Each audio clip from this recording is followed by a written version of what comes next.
ಹೆಸರು? ನನ್ನ ಹೆಸರು ದೇವಿಕಾ ಅಂತ. ದೇವಿಕಾ, ನೀವು ಯಾವ ಊರವರು? ಭದ್ರಾವತಿಯಿಂದ ಬಂದಿದ್ದೀನಿ. ಎಷ್ಟನೇ ಬಾರಿ ಬರ್ತಿದ್ದೀರಾ? ಇದು ಎರಡನೇ ಸಲ ಬರ್ತಾ ಇದೆ. ಎರಡನೇ ಸಾರಿ ಬಂದಿದ್ದೀರಾ? ನಿಮ್ಗೆ ಏನೋ ಒಳ್ಳೇದಾಗಿದೆಯಾ? ತುಂಬಾ ಆಗಿದೆ. ಏನಾಗಿದೆ ಹೇಳ್ಬೋದಾ? ನಾನು ಫಸ್ಟ್ ಟೈಮ್ ಬಂದಾಗ ಇಲ್ಲಿ ನನ್ನ ಬಾಡಿ ನನಗೆ ಏನಾಗ್ತಿದೆ ಅಂತಲೂ ಕೂಡ ನನಗೆ ಗೊತ್ತಿರಲಿಲ್ಲ. ಏನಾಗಿತ್ತು ಹಂಗಂದ್ರೆ?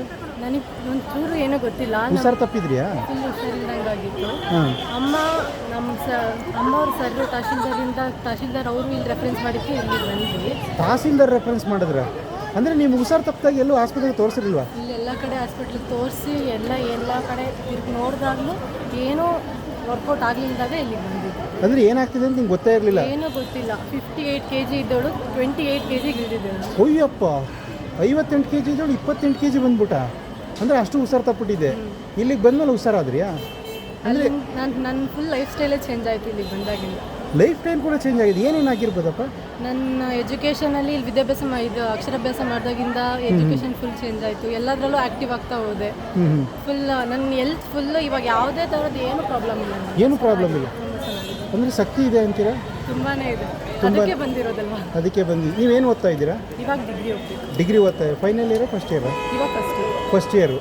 ಅಂದರೆ ಇಲ್ಲಿ ಶಕ್ತಿ ಇದೆ ಅಂತಿದೆಯಾ? ತುಂಬಾ ಇದೆ. ಪಾಸಿಟಿವ್ ವೈಬ್ ಇಲ್ಲಿಗೇನೋ ಅಂತ ಬಂದಿದೆ. ನಿಮಗೆ ಗೊತ್ತಾದಂಗೆ ನಿಮ್ಗೆ ಏನಾದ್ರು ಒಂದು ವೈಬ್ ಅನಿಸಿದೆಯಾ? ಏನಾದ್ರು ಫೀಲ್ ಆಗ್ತಿದೆ? ಇದೆ. ಯಾಕೆಂದರೆ ನೀವು ಹುಷಾರು ತಪ್ಪಿ ಎಲ್ಲೂ ವಾಸ ಆಗದೆ ಇರೋದು ಇಲ್ಲೂ ವಾಸ ಆಗಿದೆ ಅಂತ ಹೇಳಿದ್ರಲ್ಲ, ನಿಮ್ಗೆ ಏನಾದ್ರು ಪರ್ಸ್ನಲಿ ಅನಿಸಿರೋದು ಏನಾದ್ರು ಉಂಟಾ? ಇಲ್ಲ, ಅದೇ ಹೇಳಿದ್ನಲ್ಲ, ತುಂಬಾ ಅಂದರೆ ನನ್ನ ಲೈಫ್ ಸ್ಟೈಲೇ ಚೇಂಜ್ ಆಗಿದೆ ಅಂದರೆ ಅರ್ಥ ಮಾಡ್ಕೊಳ್ಳೋದು ಹೆಂಗಾಗಿರ್ಬೋದು ಅಂತ. ನನಗೆ ಏನೂ ಇರಲಿಲ್ಲ ಬಾಡಿಲಿ, ಆ ರೇಂಜಿಗೆ ಇದ್ದೋಳು ನಾನು ಇವಾಗ ಚೇಂಜ್ ಆಗಿದ್ದೀನಿ. ಇವತ್ತೆಲ್ಲ ನೀವು ಪೂಜೆ ಸಾಮಾನು ಇಟ್ಕೊಂಡು ಬೆಳಗ್ಗೆಯಿಂದ ತುಂಬ ಅಷ್ಟೊಂದು ಸ್ಟ್ರಗಲ್ ಪಡ್ತಿರಲಿಲ್ಲ. ಏನಕ್ಕೆ ಅಷ್ಟೊಂದು ತಾಯಿಗೆ ಅರ್ಪಿಸ್ಬೇಕು ಅಂತಲೇ? ಅಷ್ಟೊಂದೆಲ್ಲ ನನ್ನ ಲೈಫ್ನೇ ಚೇಂಜ್ ಮಾಡಿರೋಗೋಸ್ಕರ ನಾನು ಅಷ್ಟು ಮಾಡಬೇಕು. ಏನು ಮಾಡಿದ್ರಿ ಇವತ್ತೆಲ್ಲ? ನಾನು ಬೆಳಗಿಂದನೂ ತಂದಿದ್ದು ಮಾಡ್ಲಿಕ್ಕಿಲ್ಲ, ನನ್ನ ಕೈಯಲ್ಲೇ ಇತ್ತು. ಅಷ್ಟೊಂದು ಎಲ್ಲ ಲಗೇಜ್ ನಡುಗ್ತಾ ಇದೆ. ಅದಕ್ಕೆ ಈಗಲೂ ಸೇಕ್ ಆಗ್ತಾ ಇದ್ದೀರಿ.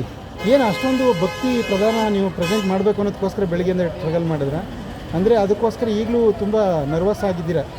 ಅಂದರೆ ಈ ದೇವಿ ಮೇಲೆ ನಿಮಗೆ ತುಂಬ ನಂಬಿಕೆ ಇದೆ. ನಂಬಿಕೆ ಇದೆ. ಈ ಹೊಸ್ದಾಗಿ ಬರೋರಿಗೆ ಏನು ಹೇಳೋಕ್ಕೆ ಇಷ್ಟಪಡ್ತೀಯಪ್ಪ? ಇಲ್ಲಿಗೆ ಬಂದು ನಿಮ್ಮ ಲೈಫ್ನ ನಿಮ್ಮ ಹೆಲ್ತೇ ಆಗಲಿ, ಅಂದರೆ ಆರ್ಥಿಕವಾಗಿ ಎಲ್ಲರೂ ಏನಾದರೂ ಒಂದು ಅಚೀವ್ ಮಾಡಬೇಕು ಅನ್ನೋದಿದ್ರೆ ಇಲ್ಲಿಗೆ ಬಂದು ಇಲ್ಲಿ ದೇವಿ ದರ್ಶನ ಮಾಡಿದ್ರೆ ಸಾಕು ಅಂತ ಹೇಳ್ತೀನಿ. ಒಳ್ಳೆಯದಾಗುತ್ತೆ ಅಂತ. ಓಕೆ, ಥ್ಯಾಂಕ್ಸ್ ಅಪ್ಪ.